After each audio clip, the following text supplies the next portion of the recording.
Dikutip dari Tarti hingga perdagangan Jumat siang tadi, rupiah menguat di 0,19% di level 16.617 per dolar Amerika, di mana sebelumnya rupiah dibuka menguat di 0,27%.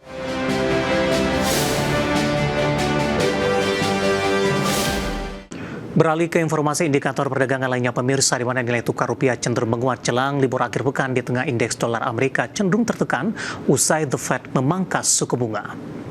Dikutip dari Tarti hingga perdagangan Jumat siang tadi, rupiah menguat di 0,19% di level 16.617 per dolar Amerika, di mana sebelumnya rupiah dibuka menguat di 0,27% di level 16.620 per dolar Amerika. Sementara indeks dolar Amerika di Jumat pagi tadi stabil di level 98,370, menguat tipis di 0,03%. Indeks dolar Amerika naik tipis setelah mengalami penurunan dalam di 2 hari perdagangan beruntun. Pergerakan rupiah diperkirakan masih dipengaruhi indeks dolar Amerika yang masih berada dalam tekanan pasca pengumuman suku bunga The Fed. Tekanan terhadap dolar Amerika juga diperkuat imbal hasil US Treasury turun setelah The Fed mengumumkan rencana untuk memulai pembelian surat utang pemerintah jangka pendek mulai di 12 Desember untuk menjaga stabilitas likuiditas pasar. Kita akan coba update seperti apa pergerakan nilai tukar rupiah terhadap sejumlah mata uang berikut ini. Dapat Anda saksikan grafis di layar televisi Anda pemirsa. Pergerakan nilai tukar rupiah terhadap dolar Amerika Serikat di Rp16.636, update jelang penutupan. Pasca penutupan menguat tipis di 0,09% di Rp16.633. Kemudian terhadap euro di Rp19.490, pound sterling di Rp22.295 dan yen Jepang di Rp106,89.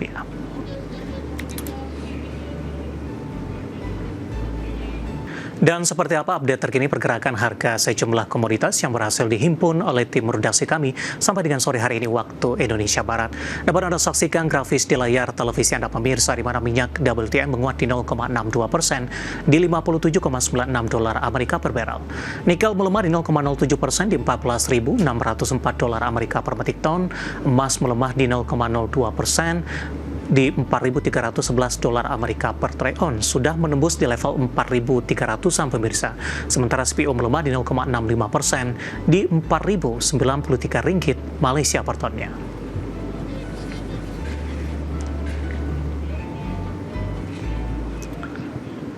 Topik pilihan dan juga informasi emiten pilihan akan kami hadirkan sesaat lagi. Kami akan segera kembali.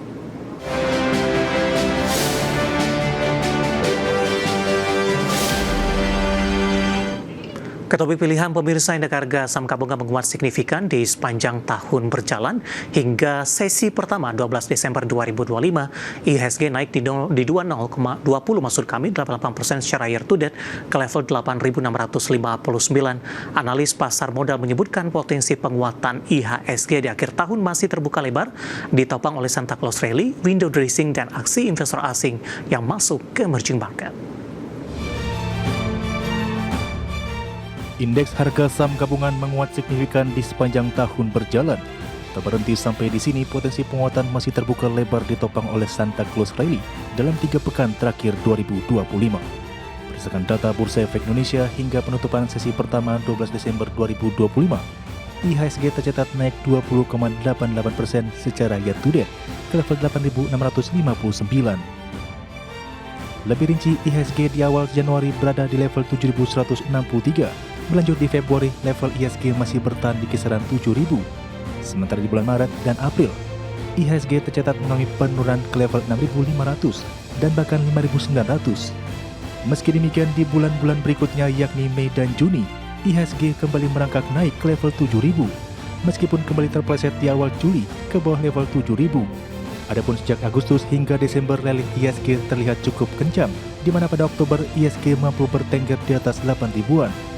Posisi tersebut bertahan hingga penutupan sesi pertama 12 Desember, di mana IHSG menguat ke level 8.659. Terkait laju pasar saham dan IHSG, Associate Director Pelarmas Investindo Maximilianus Nicodemus mengatakan, terdapat sejumlah faktor yang akan mendorong geliat pasar saham Indonesia pada akhir tahun ini. Faktor-faktor tersebut meliputi pemangkasan suku bunga The Fed, pemangkasan suku bunga Bank Indonesia, serta data ekonomi yang stabil dan kuat. Ia menjelaskan saat suku bunga dipangkas ada potensi nilai investasi mengalami kenaikan. Sebab pelaku pasar dan investor akan mulai mencoba berinvestasi di aset-aset yang berisiko seperti saham, dan investor asing akan mulai untuk masuk ke pasar emerging market, yang salah satunya adalah Indonesia. Di saat yang sama, investment analis Infovesta Capital Advisory Eki Topan mengatakan, peluang terjadinya Santa Claus Rally tahun ini masih cukup terbuka, meskipun ISG sudah naik hampir 23% secara year to date. Ia menyebut rally akhir tahun biasanya lebih dipengaruhi oleh faktor likuiditas, flow asing, dan window dressing. Selama arus dana asing tetap positif dan volatilitas global meredah setelah pemangkasan suku bunga The Fed, maka ruang penguatan tambahan masih ada. Menurutnya, indikator utama yang perlu diperhatikan adalah keberlanjutan inflow asing ke bank jumbo dan sektor-sektor berkapitalisasi besar, serta stabilitas rupiah menjelang akhir tahun. Berbagai sumber, IDX News.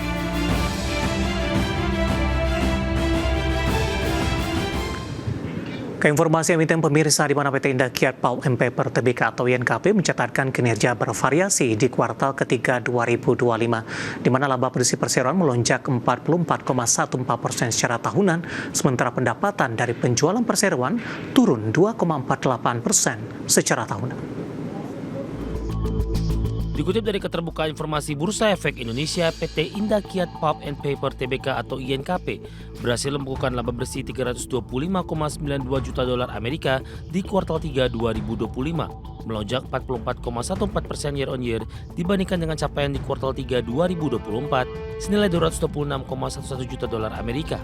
Sementara pendapatan dari penjualan tercatat di 2,36 miliar dolar Amerika, turun 2,48% year on year dari capaian kuartal 3 2024 di 2,42 miliar dolar Amerika.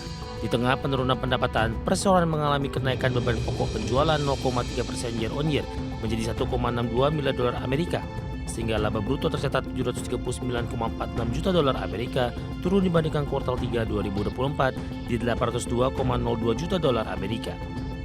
Sementara laba usaha perseroan tercatat di 464,8 juta dolar Amerika, turun dibandingkan capaian di kuartal 3 2024 di 526,85 juta dolar Amerika.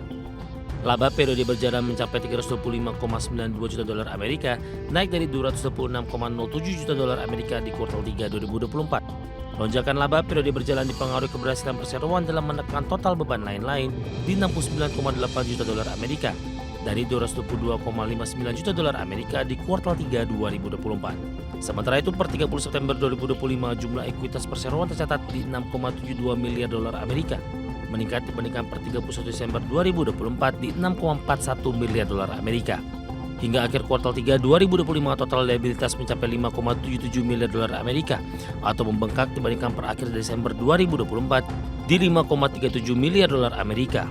Total aset tercatat di 12,48 miliar dolar Amerika, melesat dari akhir tahun lalu di 11,77 miliar rupiah. Dari berbagai sumber untuk KDSTN.